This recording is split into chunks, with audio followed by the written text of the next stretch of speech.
Patay ang isang Pilipinong turista sa Hong Kong matapos mabundol ng taxi na minamaneho ng 80 taong gulang na driver.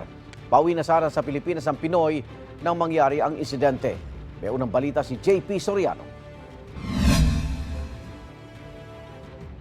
Viral na ang dashcam footage ng pagbundol ng isang taxi sa isang lalaki sa Tsuen Wan, Hong Kong, pasado alas 2 ng hapon itong Lunes. Ayon sa Hong Kong Police Force, nahilo umano ang 80 anyos na driver ng taxi kaya nawala ng kontrol at sumampa sa bangketa. Nagdire-diretsoan nila ito hanggang mabundol ang isang 35 taong gulang na lalaki bago tumama sa pader ng isang hotel. Ang biktima kinumpirma ng Department of Foreign Affairs na isang Pilipinong turista batay sa impormasyon ng Konsulado ng Pilipinas sa Hong Kong. Kasama niya ang isang kaibigan at pabalik na sana ng Pilipinas. Siya ay nahagip ng isang taxi na nawala ng preno habang siya ay naghihintay ng sasakyan papunta ng airport. Buhay pa siya nang madala sa ospital ayon sa opisyal ng konsulado, pero binawian din ng buhay kinalaunan.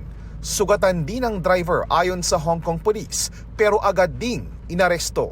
Ayon sa ating konsulado, na nasa pamumuno ni Consul General Romulo Israel Jr., ang nakahagip ay isang 80-year-old, 80 anyos na taxi driver. At kasalukuyan siya ay nasa kustodiya ng Hong Kong Police Force. Ayon pa sa DFA, patuloy ang investigasyon sa insidente at inaantay ang full forensic report, bagaman may paunang report na. Ang sinabi dun sa report so far ay aksidente, vehicular accident. Naabisuhan na ang pamilya ng biktima sa Pilipinas at inaasikaso na ang pagpunta nila sa Hong Kong. Ito ang unang balita, JP Soriano para sa GMA Integrated News.